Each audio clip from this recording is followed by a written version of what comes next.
Bonsoir. Merci d'être venu. Bienvenue à toutes et à tous. Je vais remercier l'Institut IFAMOD de me permettre de vous rencontrer ce soir pour sa précieuse invitation et son implication aussi dans le développement de notre culture et aussi de l'apprentissage de nos traditions, de notre langue. Alors, ce soir, on va parler de beaucoup de choses. Je ne vais pas forcément m'attarder sur tous les éléments, mais je vais quand même vous montrer un certain nombre de choses, même si je ne m'y attarde pas, mais c'est pour vous apporter la preuve que la source documentaire existe. Donc vous verrez la référence, vous pourrez donc vous faire une idée plus précise. Nous allons parler de pensée symbolique, nous allons parler de nos origines, nous allons parler de l'origine de notre langue, de comment elle s'est constituée. C'est bien qu'il y ait beaucoup de jeunes ce soir parce que je pense que c'est une génération à qui on ne pourra plus raconter ce qui nous était enseigné quand nous étions gosses, que notre langue, que nous habitions une île et que nous ne serions jamais un pays, par exemple, parce qu'une île, c'est une terre entourée d'eau de tous côtés, donc notre avenir était borné déjà, que notre langue était un patois, donc que c'était quelque chose, un dialecte mineur et qui n'offrait pas de perspective, ni du point de vue littéraire, ni du point de vue philosophique, ni du point de vue scientifique. Et je pense que petit à petit, nous allons battre en brèche toutes ces perceptions erronées que nous avions de nous-mêmes. Et derrière, je crois que c'est le plus formidable outil de développement personnel, je veux dire, de conquête ou de reconquête de notre estime personnelle. Déjà ici, nous faisons un petit peu d'histoire. Origine en nous, originale langue en nous, oui. Alors ici, vous avez une génération, cette photo, elle a 110 ans. Elle atteste déjà que ce qui se passe aujourd'hui, quand on demande à nos jeunes d'aller vers le Canada, ce n'est pas un fait nouveau, ce sont des filières qui existent déjà depuis plusieurs décennies, puisque ces femmes de Guadeloupe, regardez le regard fier, arrivent au Canada en avril, le 6 avril 1911, et bon, elles vont faire comme ce qu'on va retrouver pour le Bumidum, c'est les métiers, les travaux de maison, etc. Je ne vous fais pas le dessin. Mais c'est une image d'archive qui compte. Voilà. Alors, je vais commencer par me présenter. Donc, qui suis-je? Patrick vous l'a dit. Je suis Jean-Luc Divial Hamlet. Plus connu sous le nom de Jolo, ça veut dire bonheur, ça veut dire chance, donc voilà. Je suis chercheur indépendant, je suis écrivain et conférencier. J'ai écrit effectivement cet ouvrage qui s'intitule Wuchikam, origine égyptienne de la langue dite créole, décryptage hiéroglyphique de nos us et coutumes. Ce qui veut dire que notre langue a une origine bien plus ancienne qu'on ne le pense, et toutes nos traditions, je dis bien toutes nos traditions, endogènes peuvent s'éclairer à la lumière des traditions de l'Égypte, de l'Afrique impériale. Elles peuvent être éclairées à la lumière de l'Égyptien ancien et à la lumière aussi des langues africaines modernes. Et comme il vous l'a dit aussi, j'ai écrit mon plus récent ouvrage, c'est celui-là, Le secret de Bébé Doc, Prédictions et prophéties sur la perle des Antilles, qui raconte les conditions dans lesquelles Jean-Claude Duvalier, alors que le pouvoir est en train de vaciller, rencontre 8 grands initiés du vaudou et qui vont lui faire des prédictions qui s'étendent de 1986 à 2036 et qui ont la fâcheuse manie de s'accomplir avec la rigueur d'une horloge atomique. C'est pour vous dire la précision. Ensuite, je suis aussi l'animateur d'un atelier de formation aux humanités classiques guadeloupéennes où nous étudions notre langue avec une langue classique ancienne qui est l'égyptien ancien, de la même manière que les Européens étudient le latin et le grec.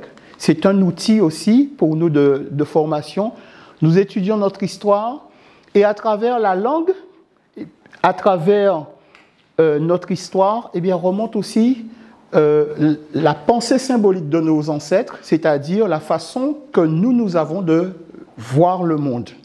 D'accord? Donc ceci, c'est très important. Pour comprendre la Guadeloupe, on ne peut pas ne pas étudier notre pensée symbolique. Et étudier les langues africaines modernes et anciennes contribue à cela. C'est ce qui nous permet vraiment d'éclairer d'un jour nouveau le peuple guadeloupéen. Et pas seulement le peuple guadeloupéen, tous ceux qui, dans le monde, qu'il s'agisse de la Caraïbe ou de l'océan Indien, parlent une forme de langue apparente à la nôtre. Donc, je vais commencer en paraphrasant Amadou Mpateba qui disait que rien en Afrique n'est vraiment une distraction simple. Le profane n'existe pas dans la vieille Afrique, tout est religieux, tout a un but, tout a un motif, il n'y a pas de récréation simple. Ben, vous enlevez l'Afrique et le mot Afrique, vous mettez Guadeloupe, et c'est exactement la même chose. Rien en Guadeloupe n'est vraiment une distraction simple. Le profane n'existe pas. Dans la vieille Guadeloupe, je vais dire, vous comprenez un peu ce que je veux dire derrière tout cela, tout est religieux, tout a un but, tout a un motif, il n'y a pas de récréation simple. Et qu'est-ce qui nous permet de voir ça? C'est la langue que nous parlons, c'est les connexions qu'elle a avec les langues africaines modernes et anciennes qui permettent de nous éclairer. Déjà, on va faire un petit pas, parce qu'il nous faut revoir beaucoup de choses. Je ne vais pas m'étendre longtemps là-dessus, je veux juste vous montrer. Quand on nous la façon que nous avons, par laquelle on nous enseigne, le peuplement des continents doit être revu. On doit mettre des parenthèses. Les Africains sont venus très tôt aux Amériques et nous avons les traces. Par exemple, ici, vous voyez cette statue Olmec et vous pourrez vous demander, mais pourquoi l'artiste a représenté ce roi avec le doigt dans la bouche?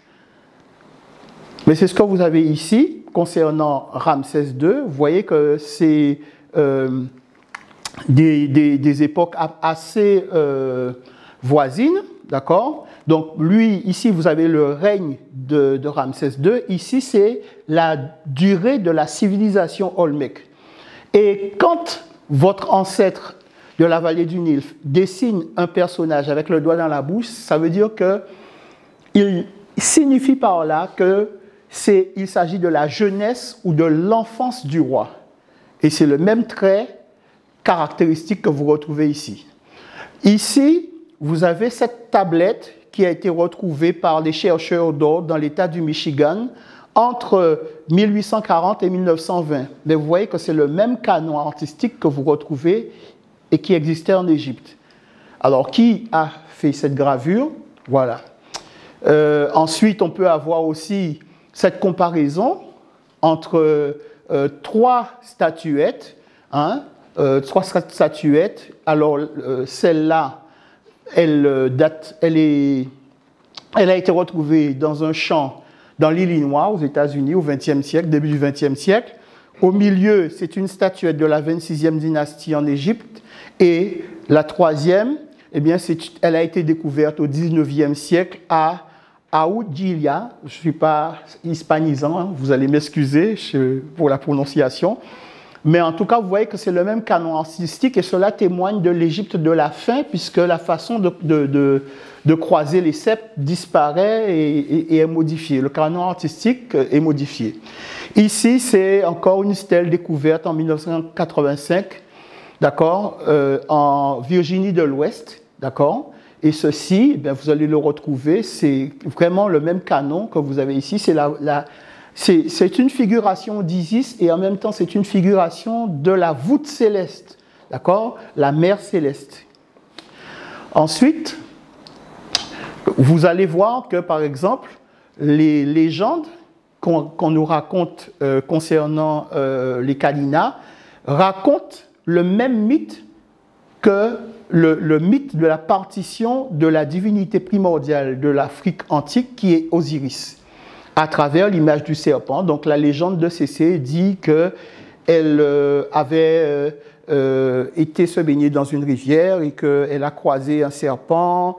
Ils se sont liés par un lien d'amour, que ce serpent avait parfois la capacité de se transformer en jeune homme et qu'elle a eu un enfant de lui, mais le frère est rentré dans une rage folle et il a tué le serpent, il a découpé en plusieurs morceaux, il a dispersé le corps et les morceaux. Et on dit qu'elle est partie à la recherche de ces morceaux et que là où elle a enterré ces morceaux-là, eh bien, sont apparues les premières maisons des Kalina.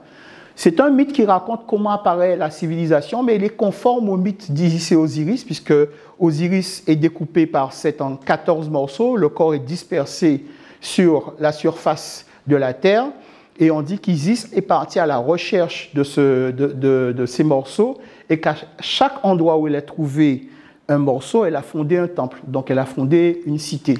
Là, ce qui veut dire que la civilisation repose sur les femmes, en fait. Ce sont les femmes qui sont à la tête de l'apparition de la civilisation. Alors, origine de l'humanité, très rapidement. L'homme moderne, enfin, l'homme est sur Terre depuis à peu près 7,5 millions d'années. Sur ces 7,5 millions d'années, il a passé quasiment 5,5 millions d'années uniquement sur le continent africain. Et ce n'est qu'après qu'il va commencer à partir explorer d'autres continents. D'accord? L'homme moderne, hein, comme vous et moi, apparaît entre moins 300 000 et moins 200 000 ans. Bon, c'est une fourchette, hein, voilà. Donc, le plus vieil exemple d'hominidé qui a été trouvé date de 7 millions d'années. Il a été retrouvé dans la région du Tchad.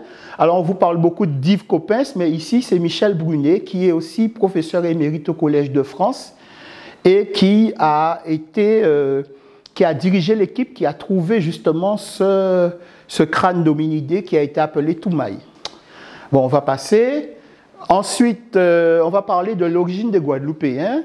L'homme moderne, comme vous et moi, l'homme apparaît dans cette région et petit à petit, vous savez, l'histoire de l'humanité, c'est une histoire de migration.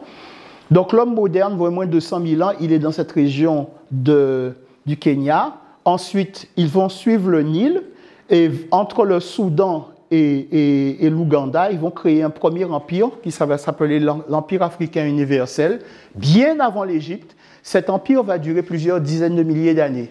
Ensuite, ils vont remonter, ils vont s'installer dans la région du Sahara, mais quand, vers moins 40 000 ans, le Sahara devient un désert, eh bien, ils vont chercher les zones d'eau. Ils connaissent déjà le Nil, ils voyagent, ils ont toujours des relations avec le Nil, donc ils vont revenir vers cette zone d'eau, et d'autres aussi vont suivre le Niger, tout ça.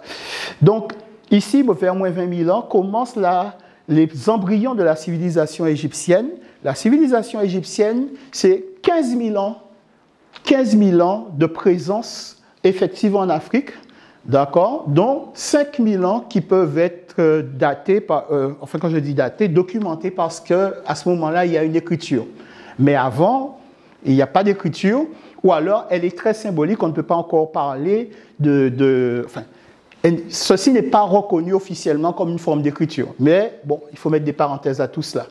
Ensuite, vers 650, eh bien, les Égyptiens qui habitent ici, dans ce pays qu'on appelle Kémé, Kémé ça veut dire la paix, ça veut dire aussi, c'est le nom du charbon, hein, mais le charbon aussi doit être vu comme l'élément le plus complet qui existe, d'accord ? Ça veut dire que le mot nègre est vu sous un aspect péjoratif, mais il a deux valeurs. La première, c'est de désigner l'être humain, et deuxièmement, ça désigne l'érudit, parce que comme c'est l'élément le plus complet, il faut voir aussi la métaphore qui est faite en termes d'érudition, c'est celui qui est rempli de connaissances. Donc un nègre, c'est quelqu'un qui est savant, c'est quelqu'un qui connaît, c'est quelqu'un qui est rempli de connaissances, il faut le savoir. Il faut le savoir, parce que dans la pensée symbolique africaine, eh bien, tout tourne autour de la connaissance. La spiritualité est une spiritualité de connaissance. Voilà. Donc, j'avance. Donc, Diodore de Sicile, je vous montre le texte, hein, c'est Bibliothèque historique, volume 3. il dit que les Égyptiens descendent d'une de leurs colonies qui fut introduite en Égypte par Osiris. Quand vous dites par Osiris, ça veut dire que ce sont des gens qui sont arrivés déjà avec une spiritualité et qui guidaient la façon que ce peuple avait de se constituer. Il faut lire entre les lignes, d'accord? Et que toutes les coutumes qu'on retrouve en Égypte, eh bien, étaient déjà pratiquées dans cette région de l'Éthiopie. Alors, quand je vous dis l'Éthiopie, c'est ici, hein? Il faut voir. L'Éthiopie, ce n'est pas ce territoire, c'est ici. Alors, on va passer, on va avancer. Alors, on va commencer déjà par aborder une question. Comment l'homme commence à s'exprimer? Comment le langage arrive à l'homme? C'est l'une des plus belles créations humaines en réalité. Alors, la première des choses, il faut savoir que la langue commence avec les onomatopées. Parler, c'est une conquête biomimétique. Pourquoi biomimétique? Parce que c'est en imitant la nature que l'homme acquiert le langage.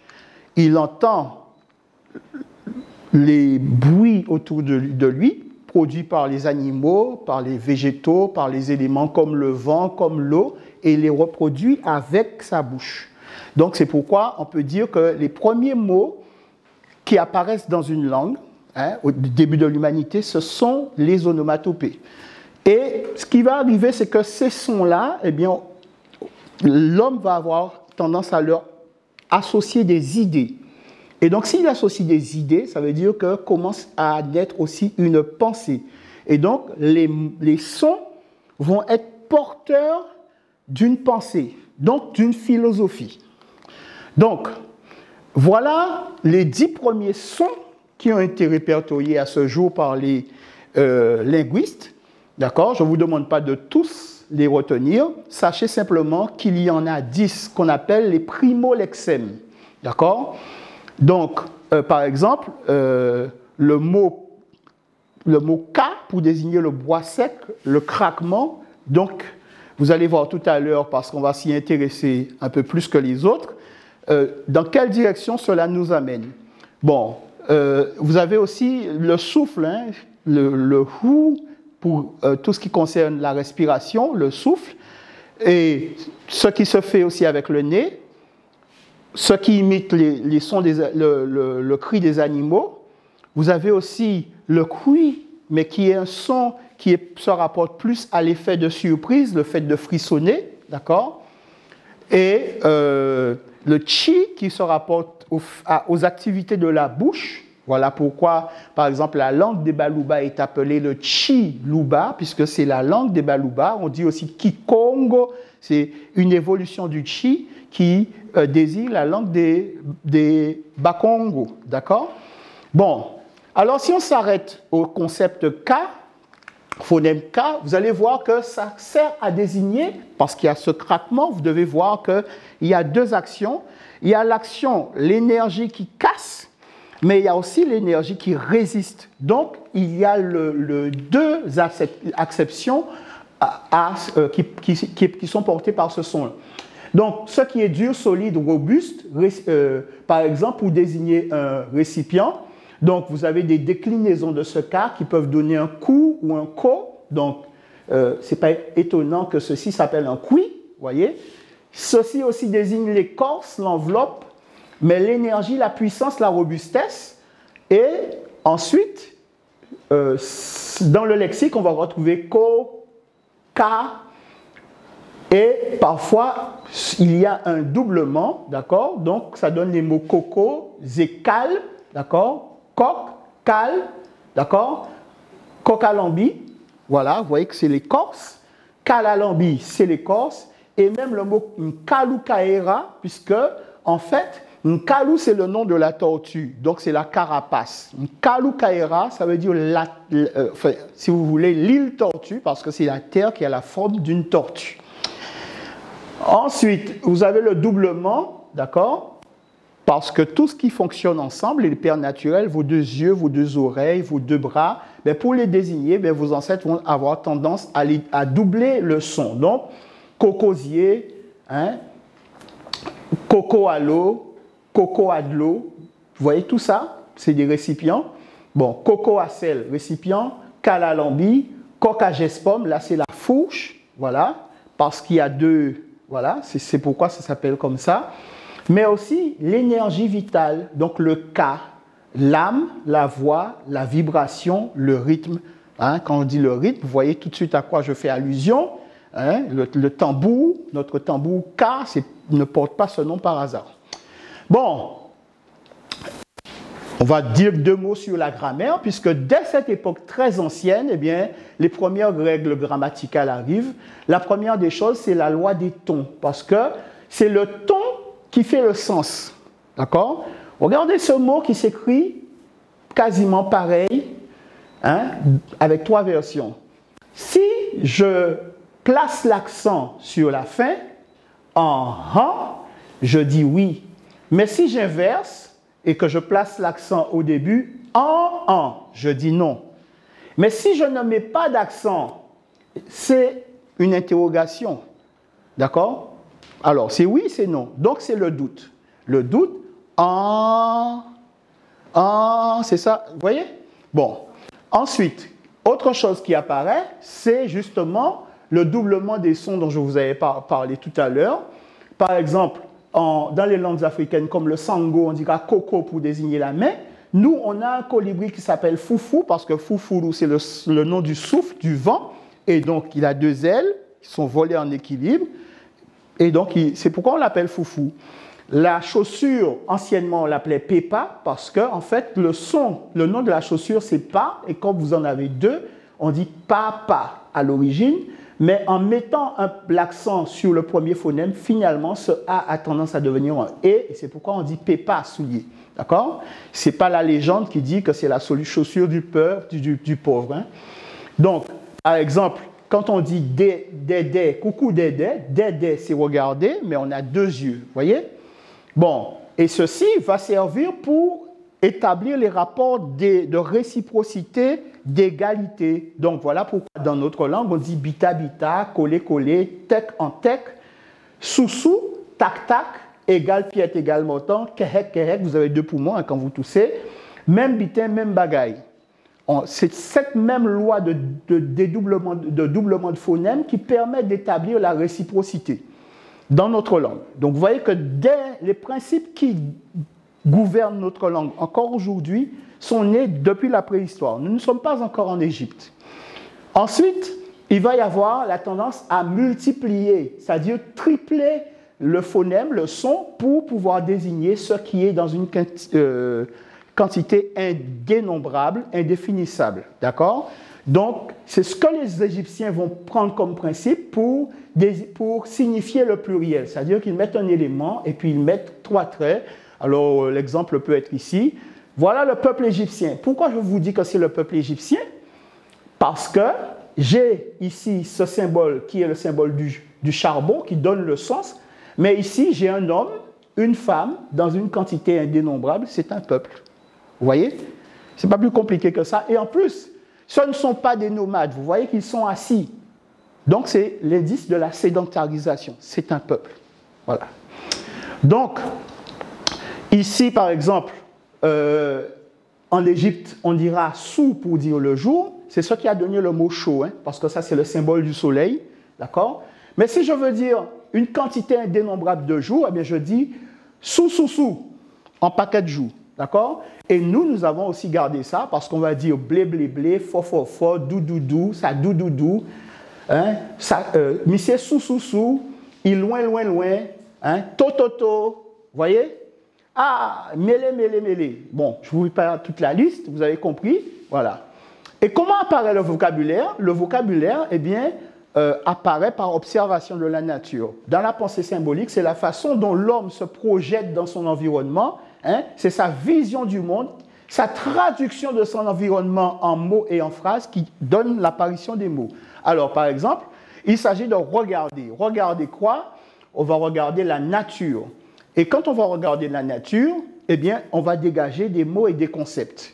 Ainsi, par exemple, chaque fois que l'homme se retrouve devant un élément nouveau qu'il n'a pas rencontré, il va avoir tendance à le comparer à ce qu'il connaît déjà. Donc, il va se poser la question à quoi cela ressemble, et c'est comme ça qu'il va dégager le concept. Voilà. Par exemple, ici, vous avez un grain de ricin.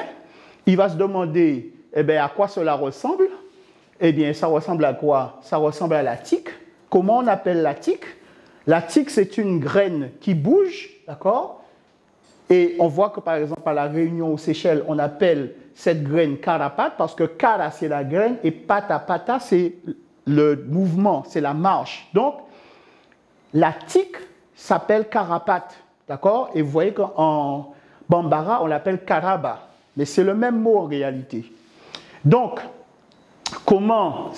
à quoi ressemble le grain de ricin? Il ressemble à la tique. Comment on appelle la tique? Carapate. Eh bien, comment on va appeler le grain de ricin? Eh bien, on va l'appeler carapate. Voilà.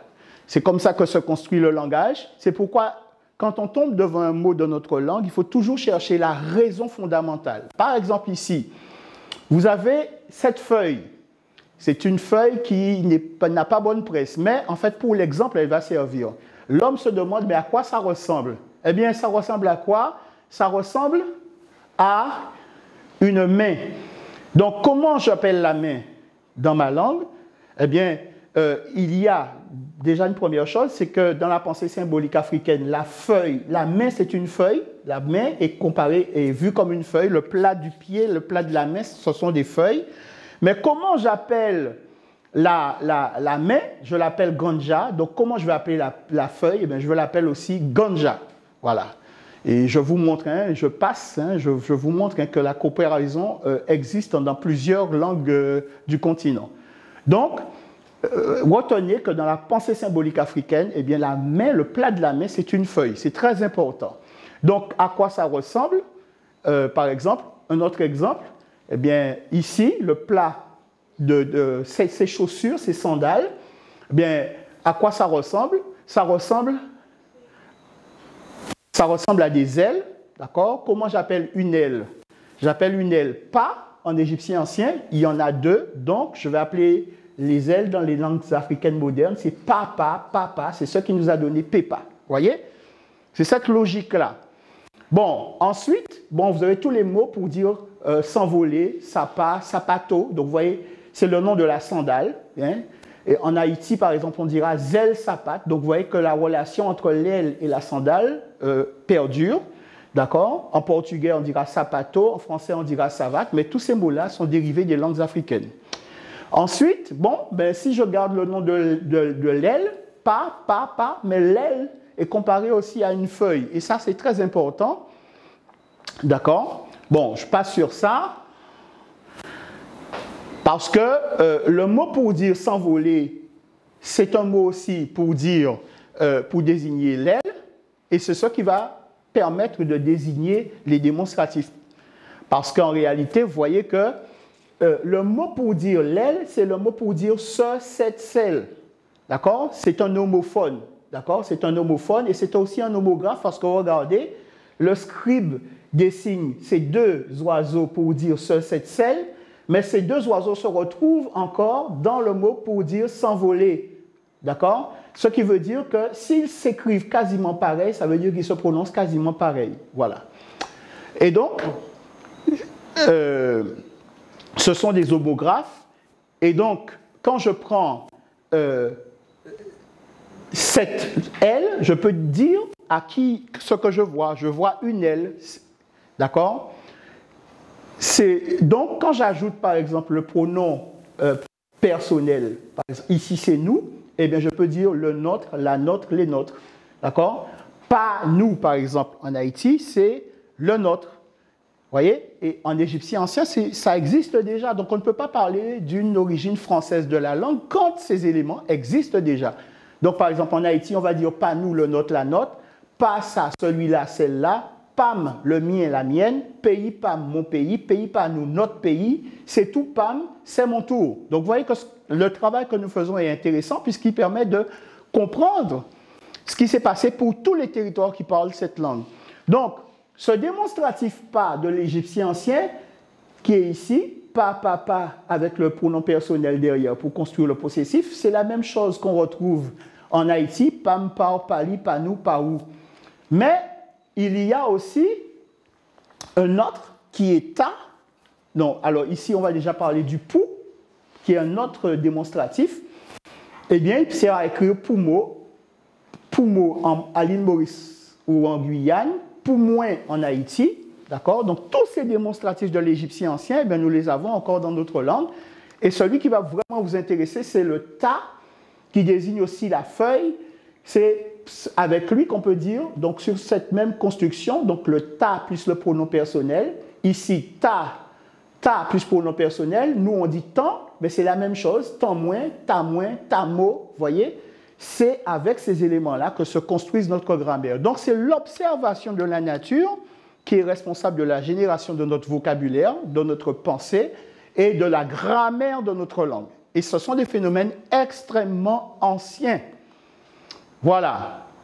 Nos ancêtres vont quitter l'Égypte parce qu'à un certain moment, ils vont être tellement dérangés par les puissances voisines que le roi va décider de quitter l'Égypte. Ils vont d'abord s'arrêter dans la région de Khartoum. Ensuite, ils vont créer ici l'Éthiopie intérieure, qui est un territoire qui se situe à la latitude du Gabon et jusqu'en Afrique du Sud. Ça, c'est un gigantesque royaume avec un gigantesque empire avec plusieurs royaumes.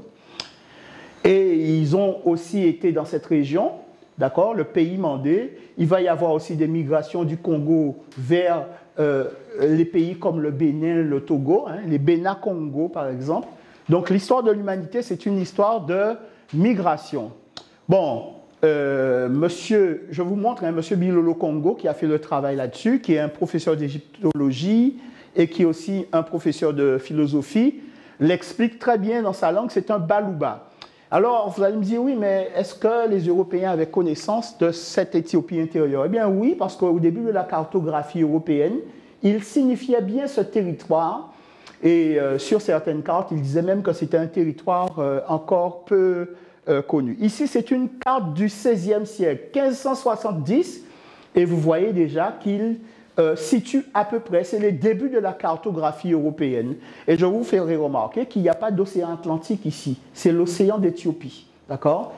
Donc, nous avons les éléments. Et dans une carte encore récente, vous voyez, l'Éthiopie, ce n'est pas l'Éthiopie actuelle qui est devenue Éthiopie quand le nom a été enlevé ici pour le désigner par le territoire bantou. C'est un militaire qui est en poste en Afrique du Sud qui a fait ce travail-là, qui a supprimé le nom Éthiopie.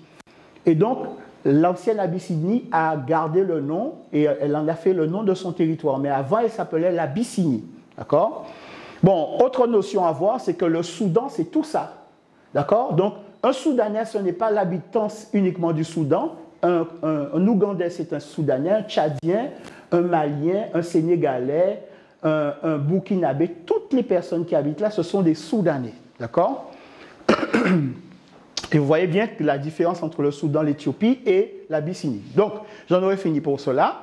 Donc, parlons un peu de la langue de l'Afrique. Voilà un monsieur qui a travaillé, c'est monsieur Antoine Meillet, avec une équipe de chercheurs. Il a travaillé sur les langues du monde et il a écrit un ouvrage justement qui s'appelle comme ça. Et il a dit qu'on ne peut pas, dans son ouvrage, il dit que c'est comme s'il disait que l'Afrique, toutes les langues d'Afrique appartiennent à la même famille linguistique. D'accord?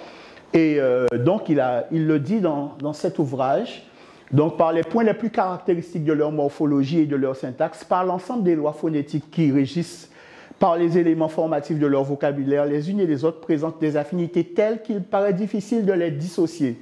En fait, l'Afrique parle d'une seule langue.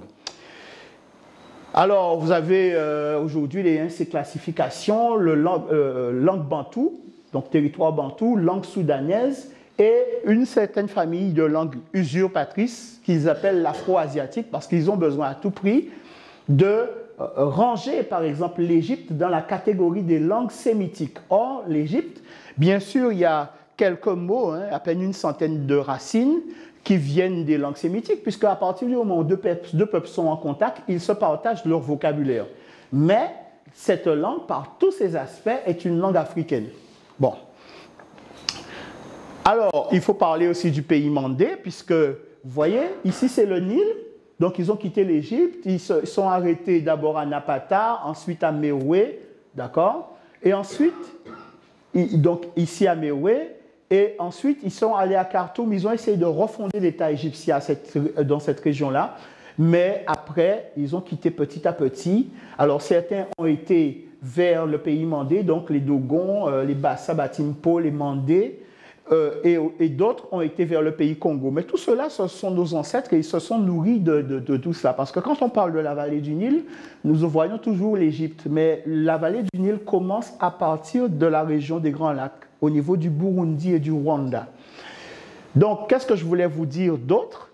Il faut savoir aussi qu'une bonne partie de nos ancêtres, les Mandés, ont habité cette région et ont commencé à migrer vers d'autres pays, notamment le Sierra Leone, entre le 2e et le 12e siècle.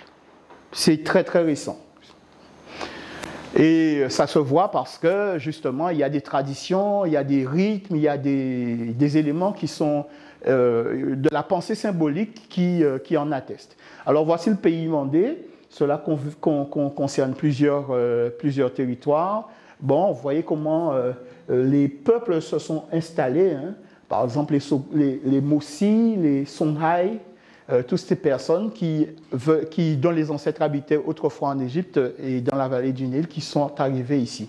Donc, il faut dire quelque chose des langues du pays mandé.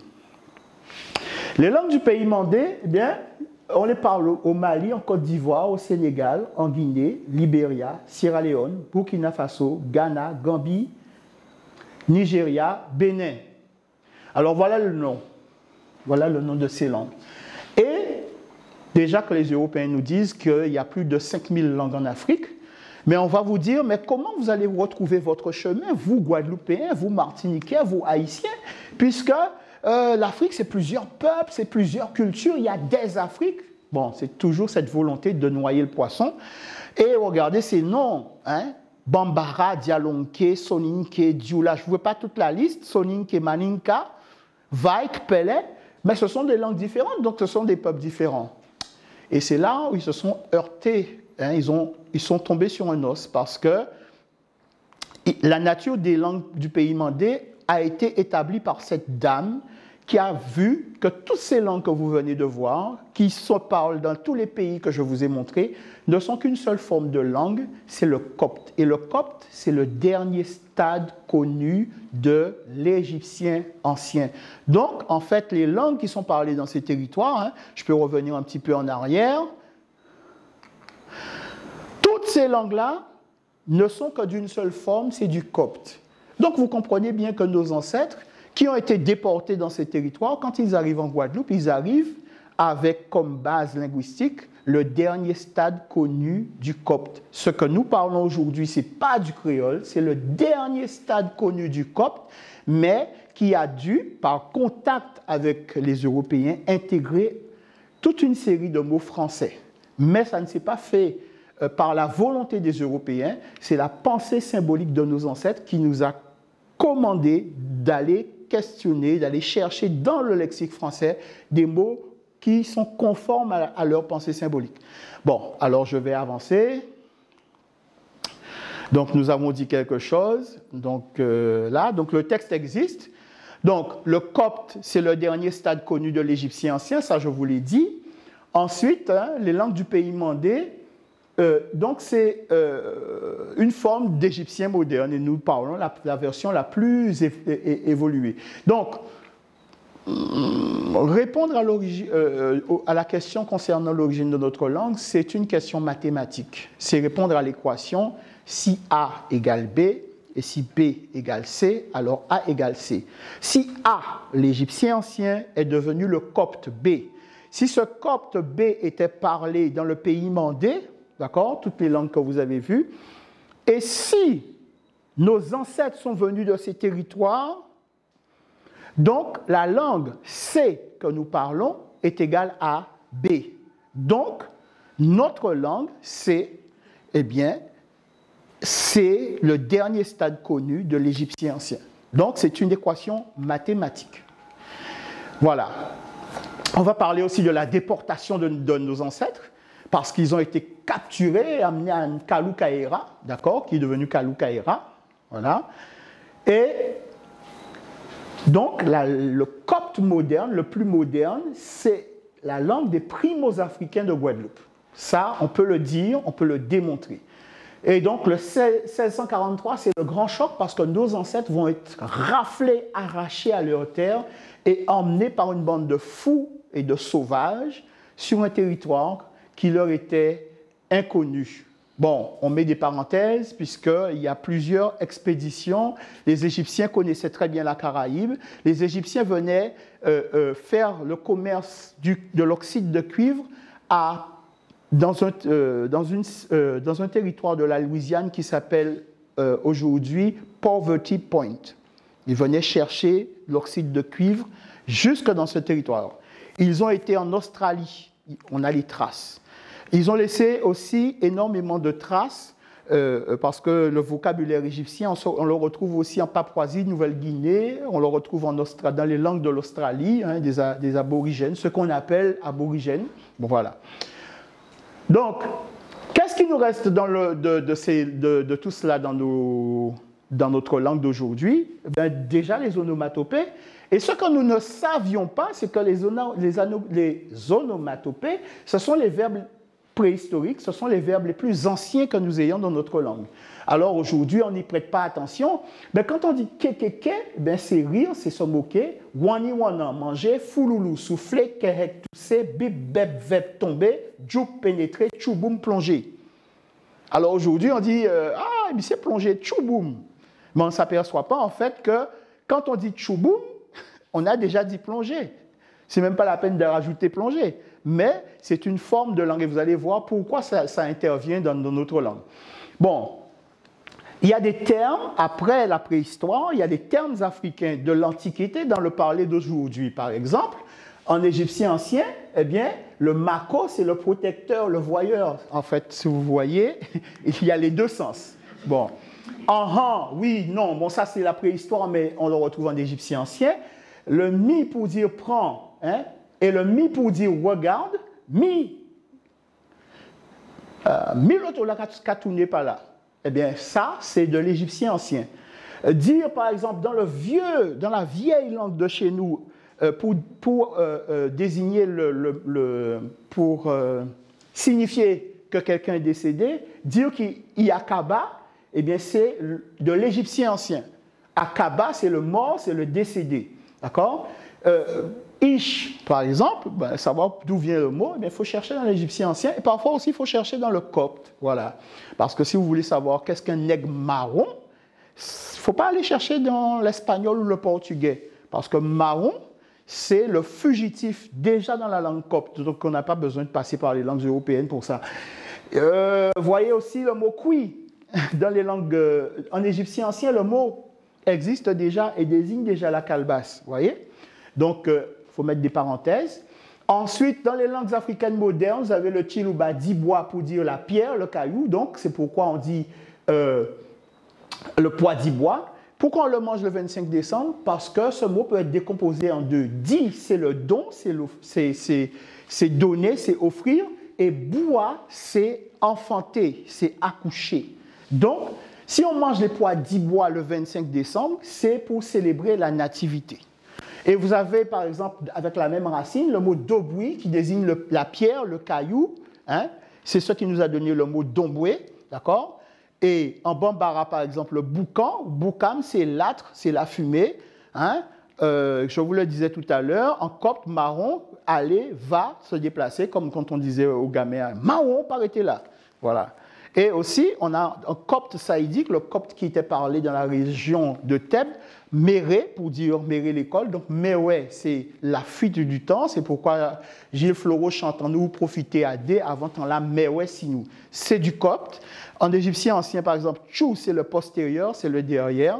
C'est aussi l'orifice, d'accord? Donc, quand vous dites à quelqu'un fermer tchoua, vous n'êtes pas en train de lui dire de fermer son derrière, vous lui dites de fermer sa bouche. Parce que c'est un orifice au même titre que l'autre. Bon, alors, vous avez aussi des mots qui trouvent tout de suite leur sens. Eda, miso, eda. Vous voyez, on dit dédé, regarde. Eda, c'est ouvrir et miso, c'est les yeux. Donc, eda, miso, ouvrez les yeux. Fou, ya, pain, c'est la chair, c'est le fruit qui est, c'est le fruit du pain, c'est le fruit qui est comme le pain. Voilà. Mpela, d'accord, en lingala, ça veut dire, ça vient de, alors on a la racine P, hein, qui a donné Pela, se taire, fermer la bouche, et en réalité, Mpela, ça veut dire se taire. Vous avez kek, par exemple, mesurer, placer, poser, c'est pourquoi dans notre langue, on dit 50 cm et kek, ça veut dire et une mesure en plus. Ensuite, par exemple, en Martinique, on peut poser la question à quelqu'un pour avoir de ses nouvelles, ça ou fait, et il va répondre man là. Mais quand il répond man là, eh bien, il répond exactement comme en Wolof, et ça a exactement la même valeur, le même sens. Ensuite, en Congo, par exemple, Kikongo, baba, c'est le muet. D'accord? Celui qui reste quoi? Celui qui reste bouche bée. Donc, ababa, c'est celui qui reste... voilà. Donc, on a une série d'éléments quand même qui attestent de tout cela. Donc, voilà ce que nos ancêtres ont produit. C'est les syntagmes miroirs. Voilà. Vous savez pourquoi? Ça va comprendre pourquoi les onomatopées sont associées à des verbes, des mots en français. C'est parce que, eh bien, un syntagme miroir, c'est une forme particulière de redondance qui s'observe dans la langue dite créole, qui associe deux termes porteurs de même sens, l'un issu d'une langue africaine, l'autre du français. Il en faut contre tous ceux qui veulent inscrire dans notre cerveau l'idée qu'on ne saurait pas vivre avec les autres, qu'on ne connaîtrait pas le vivre ensemble. C'est faux.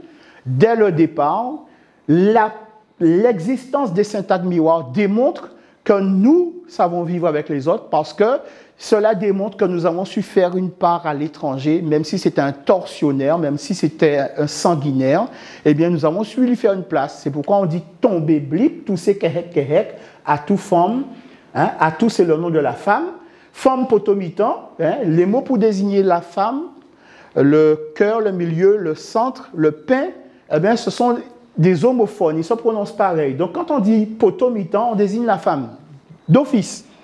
Souffler fouloulou, péter bombe, madou siro, ri kra, gonfler compelpette, manger tchapou, rentrer djoup. Voilà, djoup c'est pénétrer. Donc vous voyez, nos ancêtres ont fait de la place à l'étranger. Il n'y a pas de plus belle démonstration que ça du savoir vivre ensemble.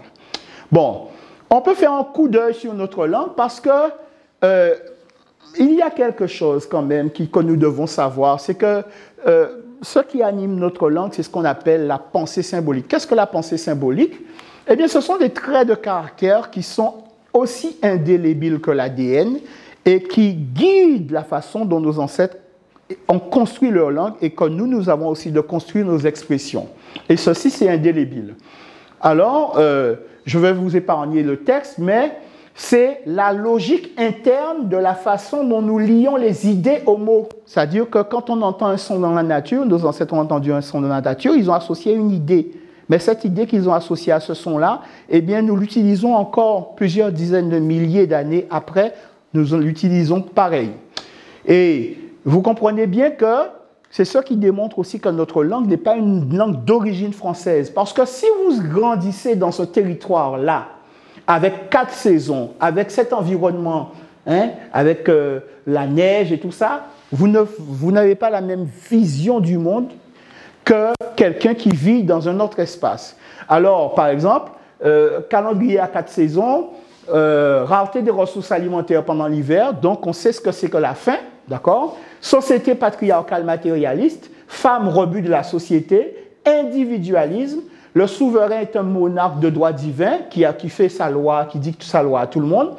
La colonisation et la prédation des richesses fait état de loi. Et dans ces sociétés, le Dieu même est violent et il a une existence matérielle et terrestre.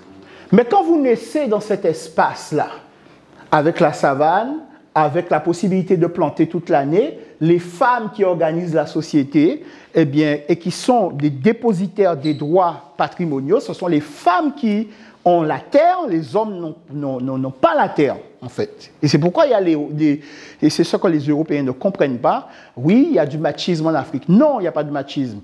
Ce sont les femmes qui héritent de la terre.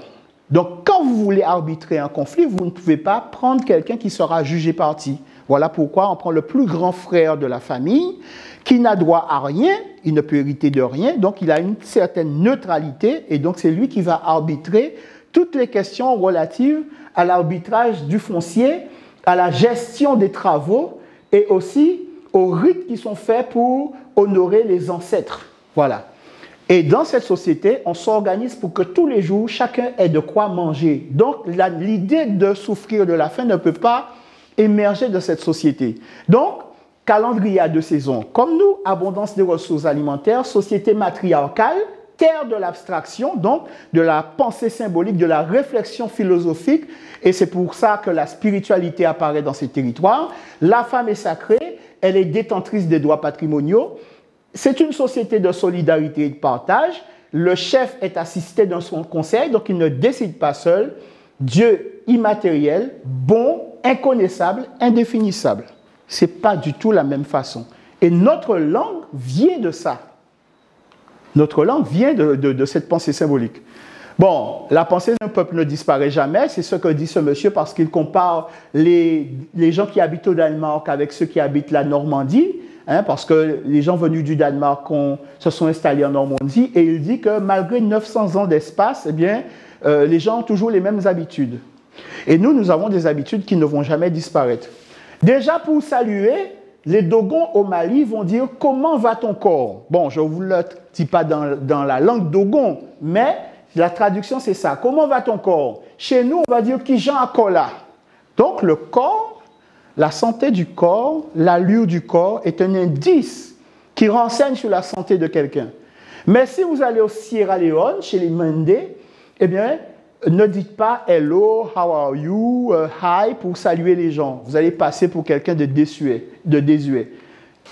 Dites « howdy body ». C'est la salutation. C'est la même chose. Vous voyez? Ce qui veut dire que ce n'est pas la langue de l'Européen qui compte, c'est la pensée symbolique. Parce que chez nous, le corps est une indication de santé, et c'est avec le corps, quand on se renseigne sur la santé du corps, qu'on demande des nouvelles, qu'on salue, qu'on dit bonjour. Donc, peu importe que ce soit de l'espagnol, du français ou tout ce que vous voulez, eh bien, le descendant d'Africain va toujours aller chercher dans cette langue, même si c'est le russe, il va chercher comment on dit le mot corps en russe, et il va poser la question, comment va ton corps en russe? Ça, ce sont des traits qui ne disparaissent pas. Et puis, il y a un reproche qui est souvent fait. On dit, oui, mais qu'arriver, nous toujours qu'avoir un petit, c'est toujours ticaz, tiloto. C'est un trait qui existe dans notre pensée symbolique. Et en Égypte, en tout cas, nous en avons la trace. Donc, on ne peut pas se départir de cela. Ça n'a pas la même vision que nous avons aujourd'hui quand certains pensent que ça veut dire qu'on voit petit. Non, c'est l'affectif. Le « i », c'est la voyelle de l'affectif. Donc, par exemple, en égyptien ancien, il n'y a pas de mot générique pour désigner l'arbre. En français, oui. Nous, on désigne l'arbre par le pied, d'accord? Et bout en égyptien ancien, eh bien, c'est le mot pour dire le pied, le lieu, la place, l'endroit. Donc, quand on dit pied, bois, vous voyez qu'on dit 2 fois le pied, c'est un syntagme biwa. Bon.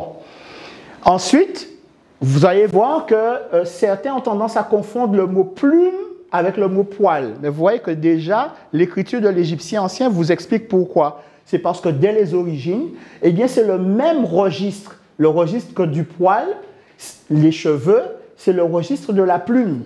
Voilà. C'est pourquoi, par exemple, en Haïti, eh bien, on parle de plume, on ne parle pas de poil. Bon, le poisson de la colère. Vous voyez que depuis l'Égypte ancienne, eh bien, être gonflé, être irrité, c'est être mécontent, être fâché. Et quel poisson sert pour cela? C'est la pelpette. Donc, quand on dit gonfler comme pelpette, ne croyez pas que cette expression est née chez nous. Tous nos ancêtres de la vallée du Nil utilisaient cela. D'accord? Tous ceux qui avaient un territoire qui débouchait sur la mer. Or, un Européen ne peut pas construire cette expression. D'accord? Parce que ce n'est pas un animal qui fréquente les mers, la mer Méditerranée et tout. Il n'est pas endémique de cette région.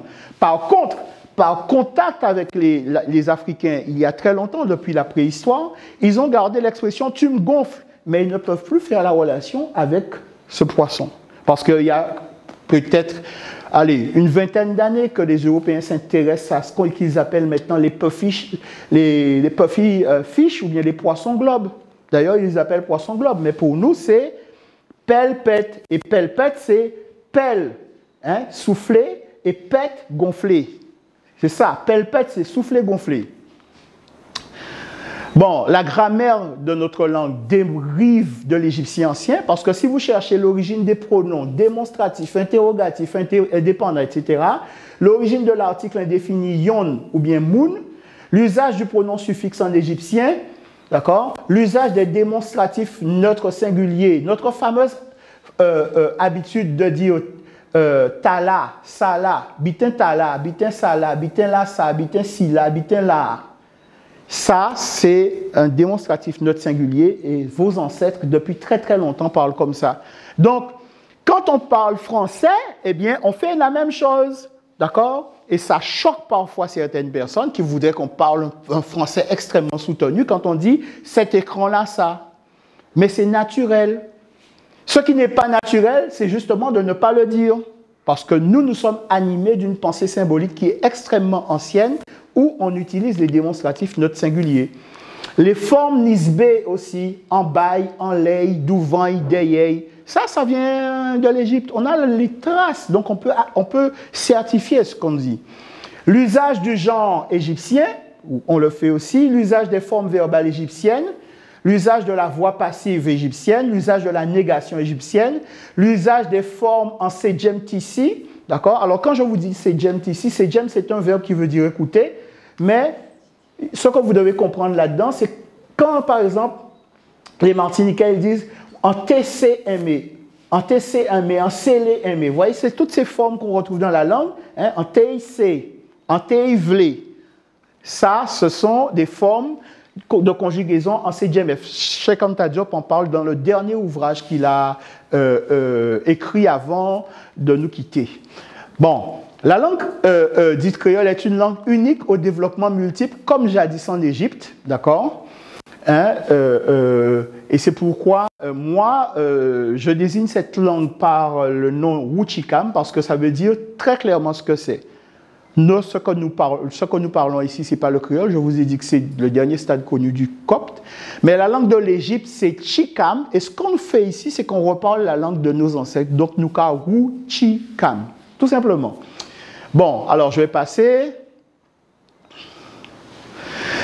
Quand vous voyez par exemple une conjugaison, une forme de conjugaison, on va faire l'exercice ici. Vous allez voir que la syntaxe de l'égyptien ancien, c'est la syntaxe de notre langue. Qu'est-ce qui s'est passé entre-temps? C'est qu'on a tendance à sous-entendre les verbes. Par exemple, ici, on va dire « iyu nu herta », c'est une convention, ce n'est pas exactement comme ça que nos ancêtres prononçaient, mais « être nous sur terre ».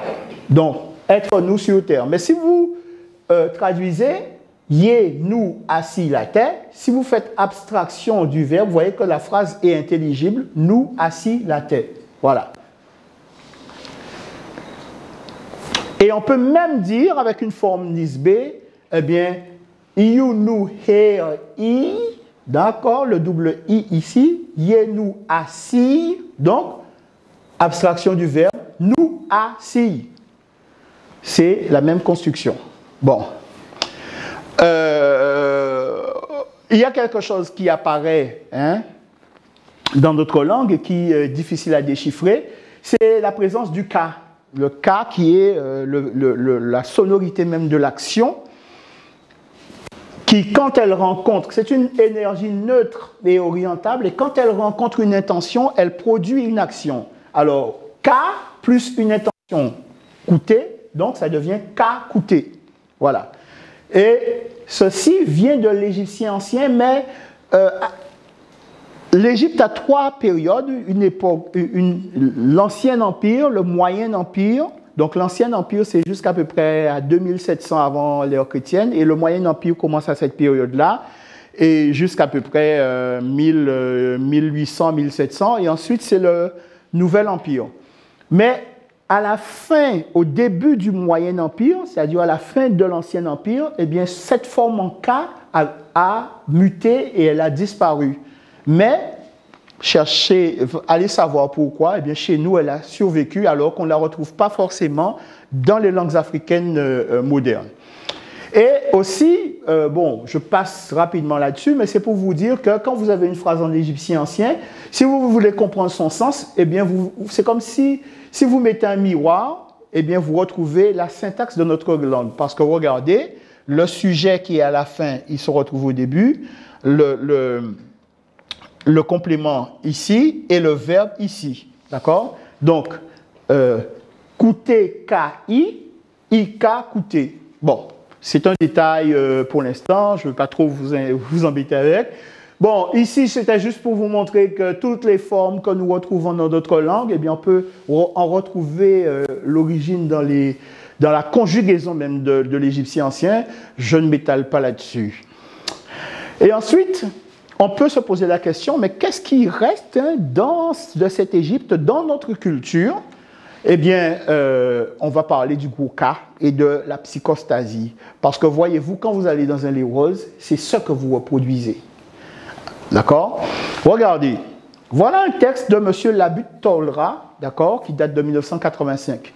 Et sur son étude justement de la psychostasie, c'est-à-dire la pesée des âmes, il dit « De toute façon, le chemin des morts n'était pas facile à suivre pour les nouveaux défunts.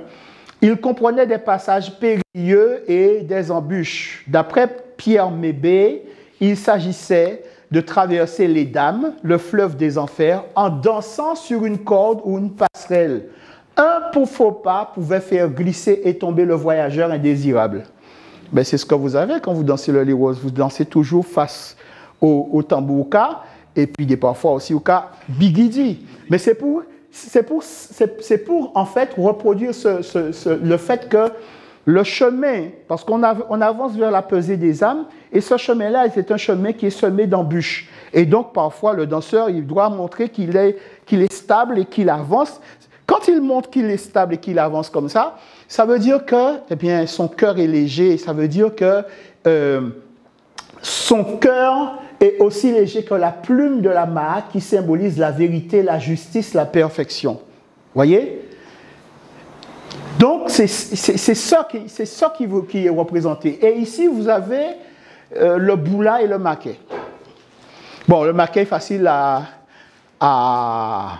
le maquet est facile à identifier. D'accord? Donc, sachez que quand vous êtes...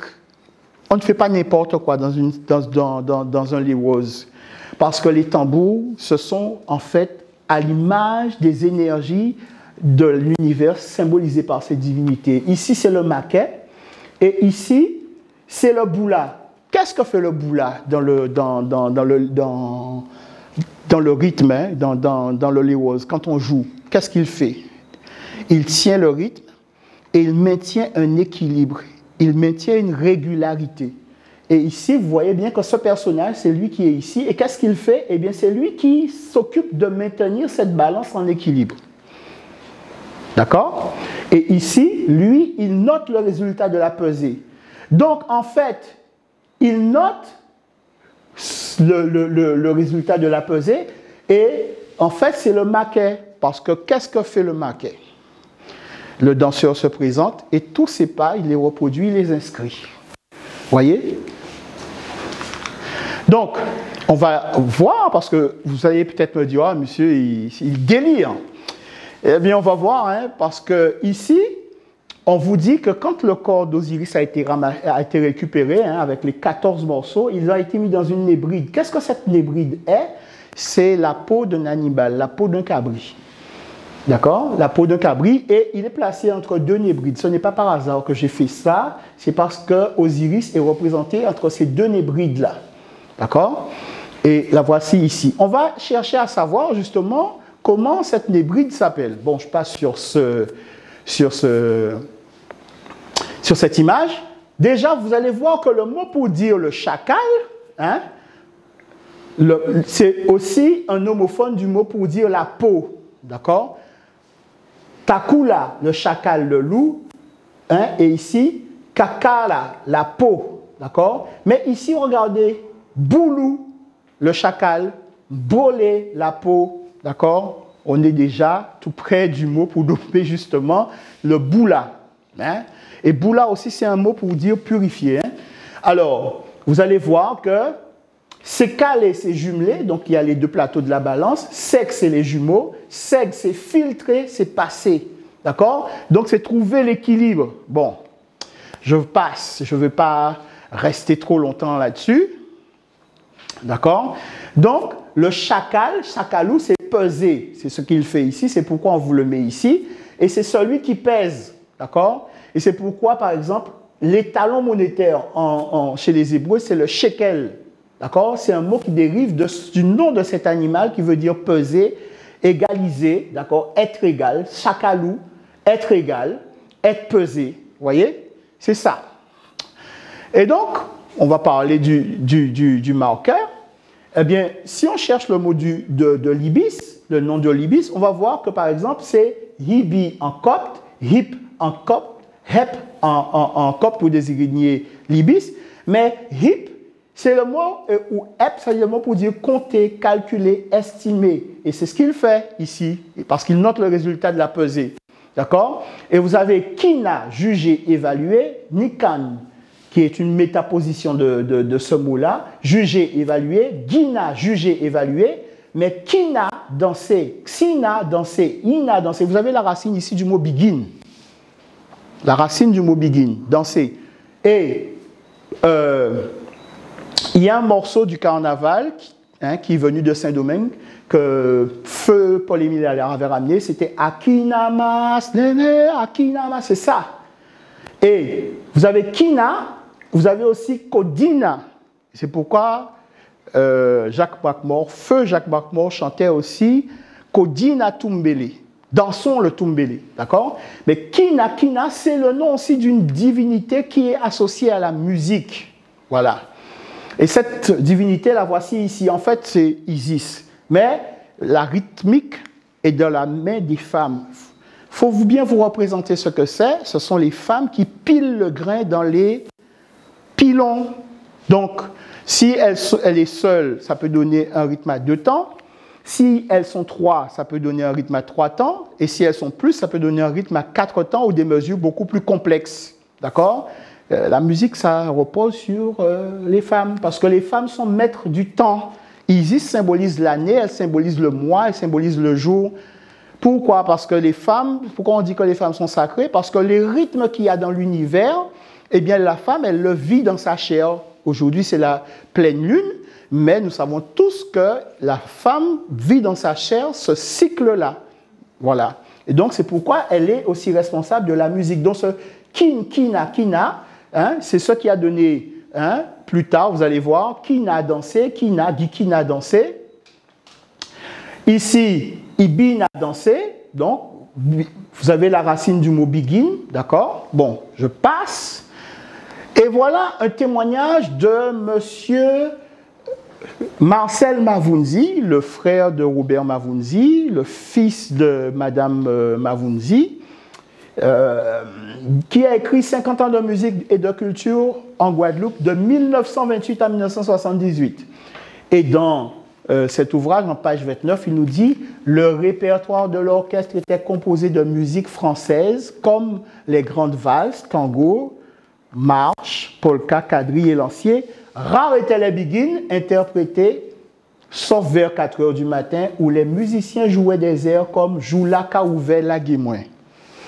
Alors, il faut savoir que dans le mythe qui raconte la passion d'Osiris, comment il va être découpé et tout ça, ça commence par un banquet où, à la suite d'un jeu, il va se retrouver dans un sarcophage, après ce banquet où ils ont fait bombance et tout, et il va être jeté dans le Nil, et Isis va venir récupérer le corps, elle va le protéger, mais un jour il va réussir à s'en emparer, c'est là où il va faire la partition de ce corps. Donc, le nom de ce banquet, c'est ce qui a donné en français le mot dîner, porte le nom de la déesse qu'on appelle Diana. En fait, Isis, dans ce mythe-là, dans cette célébration, porte le nom de Diana, qui est le mot pour désigner le mois. d'accord? Nommer Isis, c'est nommer l'année, c'est nommer le mois. Donc, Diana. Donc, toutes les célébrations, hein, le mois, c'est cela, c'est le nom de la déesse, mais ça veut dire aussi jubiler, ça veut dire s'amuser. C'est pourquoi vous avez la relation avec Kina, qui veut dire danser. Et donc, c'est ça qui donne Diana. Danser, et c'est pourquoi les gens chantent Woy Madiana, Joulaka Ouvela Gemwe, qui a donné l'information à nos ancêtres, ce n'est pas les Européens. Vous voyez, il y a la persistance d'éléments culturels, parfois à l'état fragmentaire, mais que nous pouvons retrouver. Et si nous investiguons la pensée symbolique de nos ancêtres, eh bien, nous pouvons retrouver la route. Voilà. Donc, voilà ce que je vous disais. Ma, ce n'est qu'un préfixe. Et donc, l'ibis, eh bien, il s'appelle Kumbi, d'accord? Kumbi, il s'appelle aussi Kuma, mais Kuma, c'est le mot pour dire la parole, donc la parole aussi du Ka, hein?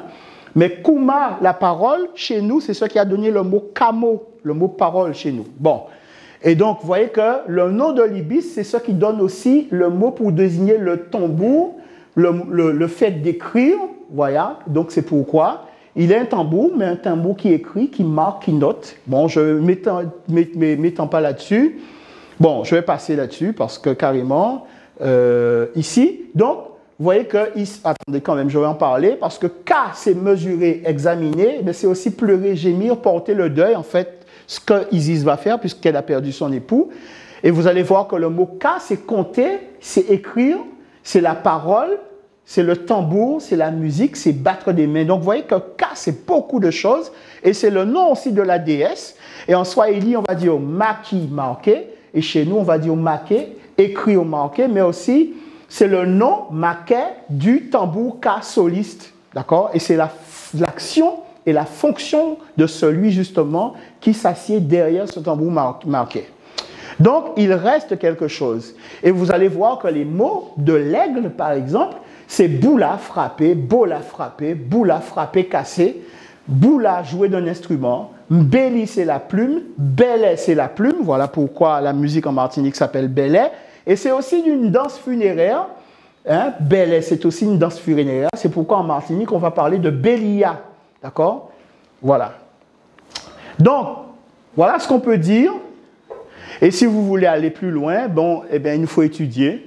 Voilà pourquoi nous avons monté cet atelier et nous étudions ces aspects dans toutes leurs dimensions et nous essayons d'en apprendre un peu plus. Nous étudions la société guadeloupéenne dans son histoire, dans sa langue, dans ses traditions et c'est de plus en plus d'étudiants sont en mesure de vous expliquer pourquoi la symbolique des éléments, hein, pourquoi on mange le plat qu'on mange à Noël, hein, pourquoi les gens vont prendre les bains des marées. Il ne s'agit pas d'en avoir peur, il s'agit de comprendre pourquoi on fait le carnaval.